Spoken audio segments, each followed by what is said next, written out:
تو بس لاسٹ میں آپ دونوں کے فائنل ورڈز، کچھ final piece of advices to our young girls جو شو کو دیکھ رہی ہیں، اور ایسی خواتین جن کی کچھ شکایتیں بھی ہیں، ظاہر ہے کہ کچھ کڑواہٹ بھی ہے بیکاز آف کچھ حادثات، ہر انسان کے ساتھ کچھ حادثات ہو جاتے ہیں تو ان کی بہت نیگیٹو پرسیپشنز بھی بنی ہوئی ہیں، کچھ انسیکیورٹیز بھی ہیں وچ آر کوائٹ نیچرل. تو some last few words to everyone who is watching the show. Let's start with you. So انشاءاللہ 2 سے 3 باتیں to all the sisters who are watching us today. Number 1 is that life itself is generated in struggle. It has to be tough, and no matter what you do and in what belief system you are doing it has to be tough anyway. So اس چیز کے اندر انسان کو ہمیشہ یہ بات سوچنی چاہیے کہ جب ٹف تو ہے ہی ہے but I have to keep myself intact. It's like a ocean جس میں ڈفرینٹ فریکوینسیز کی ویوز ہوتی ہیں. کبھی چھوٹی ویو آتی ہے، کبھی بڑی ویو آتی ہے، زیادہ مشکل آ جاتی ہے، کم مشکل آ جاتی ہے، but you just have to make sure that you are swimming. Just keep swimming, just don't give up. And the second thing I would say is that being a girl, being a female in its essence is so pure and so beautiful that I think we should love ourselves. We should be the first person who love us. مجھے اور آپ کو اپنے آپ سے سب سے پہلے پیار کرنا چاہیے اور اپنی ایگزسٹنس کے اوپر we should be proud and we should always work towards the right direction. And in this I would like to say that it's never too late. بالکل ٹھیک. You can always start all together again today. Till date جو بھی کچھ ہو چکا just forget about it and start your new journey.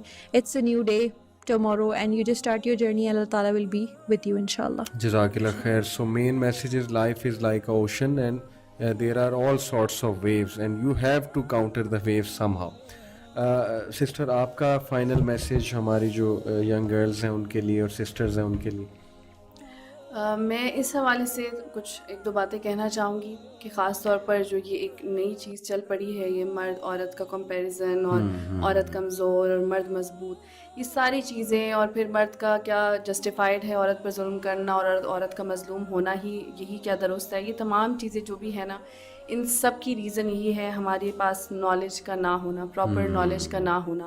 شیخ اکرم ندوی نے یہ کہا تھا کہ اگر مردوں کو یہ پتہ چل جائے نا کہ عورتوں کے کیا حقوق ہے اسلام میں، تو وہ ہر مرد بھی یہ چاہے گا کہ وہ بھی عورت ہی پیدا ہوتا.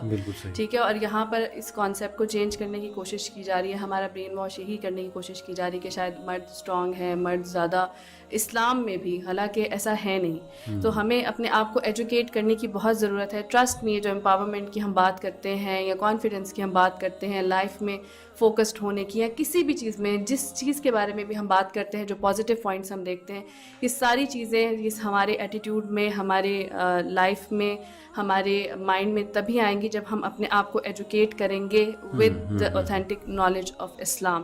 تو قرآن کو سمجھ کر پڑھیے، حدیث کو سمجھ کر پڑھیے، اور اس کے ساتھ ساتھ پھر ان رائٹس کو، ان تمام چیزوں کو جب آپ پڑھیں گے دین یو ول ریئلائز انشاءاللہ کہ اللہ سبحانہ تعالیٰ نے مرد کو بھی بنایا ہے اور اللہ سبحانہ تعالیٰ نے عورت کو بھی بنایا ہے. تو اللہ سبحانہ تعالیٰ جو ہے وہ ظالم بھی نہیں ہے اور وہ زیادتی بھی نہیں کرتے ہیں. تو یہ چیز آپ کو تبھی ریئلائز ہو سکے گی، تبھی آپ سمجھ سکیں گے جب آپ دین کو ٹھیک سے سمجھیں گے. پلس ایک اور چیز، بینگ اے وومن، مجھے لگتا ہے کہ اللہ تعالیٰ نے ہمارے اوپر یہ بہت بڑی اور بہت بلیسڈ رسپانسبلٹی رکھی ہے کہ ہم اپنے ساتھ ساتھ آنے والی نسلوں کو ٹرین کرتے ہیں. یہ ہمارے پاس ایک اپرچونیٹی ہے. تو اگر ہم خود اتنے زیادہ کنفیوزڈ رہیں گے اور انہی چیزوں کے اندر کاٹ اپ رہیں گے کہ میرے بارے میں کیا ہے، عورتوں کے بارے میں کیا ہے، سوسائٹی میں کیا ہے، اگر ان کے آنسرز ڈھونڈتے ڈھونڈتے ہماری زندگی گزر جائے گی تو ہماری آنے والی نسلوں کو بھی یہ جواب نہیں مل سکیں گے. تو دس از دا رائٹ ٹائم کہ ہم یہ آنسرز ڈھونڈیں قرآن اور حدیث سے، اور یہ آنسرز اپنے بچوں کو بتائیں، ان کو ٹرین کریں، تاکہ ہمارے آنے والی جو جنریشن ہے وہ ایسی کنفیوز جنریشن نہ ہو، بلکہ ان کے پاس یہ آنسرز پہلے سے موجود ہوں. ایکسیلنٹ، جزاک اللہ خیر. Very positive reply, very motivational. So to wind it all up, دیکھیں جیسے کہ دونوں جو ہمارے گیسٹ ہیں انہوں نے بات کی کہ یہ کوئی مقابلہ بازی نہیں ہے.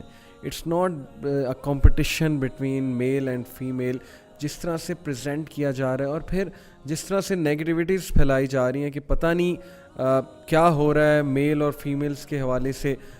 جیسے کہ میں نے 3 کیٹیگریز آپ کو بتائیں کہ اس وقت 3 مائنڈ سیٹس پائے جاتے ہیں یہاں پر ہماری جو سسٹرز ہیں انفارچونیٹلی ان میں 3 مائنڈ سیٹس بہت زیادہ ڈیولپ ہو رہے ہیں. انسیکیورٹی ہے, اپریہینشنس ہیں, پھر ایک مائنڈ سیٹ ہے کہ شادی کرنی ہے تو بس اپنی ٹرمز اینڈ کنڈیشنز پہ کرنی ہے, ایک مائنڈ سیٹ ہے کہ شادی کرنے کی ضرورت بھی کیا ہے.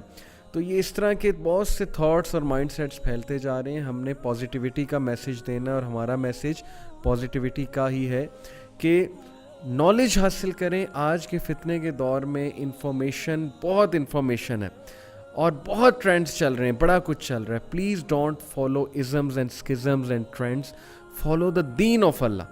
نالج حاصل کریں اور خود کوشش کریں نالج حاصل کرنے کی. لوگوں کی باتیں صرف سن کے امپریس نہ ہوں. Go to the source, Quran and Sunnah کی طرف جائیں اور اپنی سیلف اسٹیم کو بوسٹ کریں, اپنی آئیڈینٹی کرائسس کو سالو کریں, ریئلائز ہو you are, self worth, self care کریں.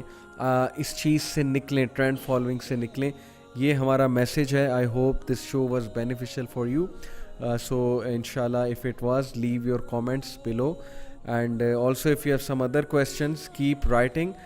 Definitely I'll be addressing in future podcasts as well. With this میں اجازت چاہتا ہوں. جزاک اللہ خیر. اور میں بہت شکریہ کرتا ہوں اپنے دونوں گیسٹ کا. May Allah bless them.